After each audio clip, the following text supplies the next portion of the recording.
They say history repeats itself first as a comedy, then as a farce, or first as a tragedy, then as a farce. I think in Karnataka, there's a third phase. It repeats itself as a disgrace, simply because what we are seeing is just a replay of what has been, very grandly called Operation Kamla, but is actually a very devious way of wrecking Indian democracy from inside.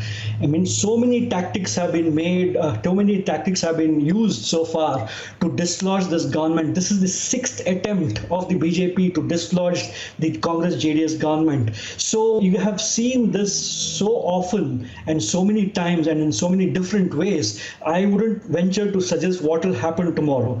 But for sure, on paper, as we speak, there is clearly a numerical advantage that the BJP enjoys. It's a numerical advantage it enjoys only because it's engineered an absolute subversion of democracy by whipping away these MLAs to Bombay in their own aircraft, in a hotel owned by one of their people, with BJP members in Maharashtra chaperoning all these people, and so on and so forth. So I think the picture is so sad, so tragic, and so farcical that there is nothing you can venture to say. I mean, if the BJP really wants to form a government like this, we in the media and elsewhere should really be questioning what is left of political morality in this country, because you can see, as Professor Pani said, if half the next cabinet is going to be formed with people who have now fled and gone to Bombay. I mean, what is to be said about the other BJP members who have toiled for so long? So it seems to me that there's just nearly no political morality left in the BJP. And what we are seeing is quite a pathetic game. For example, just now as we speak, currently,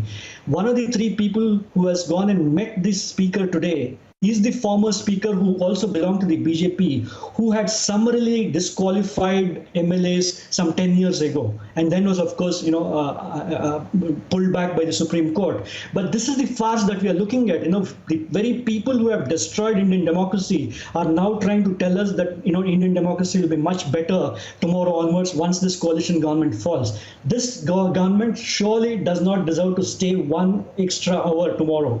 But that said, it does not automatically make the ground very clear for the BJP, because what they have indulged in is a shocking absolute abdication of their responsibilities as a national political party. This is naked lust for power. The BJP is playing with fire, and once it forms the government, if it forms the government tomorrow or whenever it happens, I think it will still be riding a tiger. There is no guarantee that government will fall. And let's never forget that when the BJP last formed the government in Karnataka, it had 3 chief ministers, and one of those chief ministers went to jail. So I think this whole thing is so devoid of political morality. It seems almost as if we have accepted the fact that this is the way Karnataka politics should be conducted. And I think, speaking as a Kannadiga, it's a shame what's happening. And I hold all 3 responsible parties responsible for this absolutely ridiculous situation.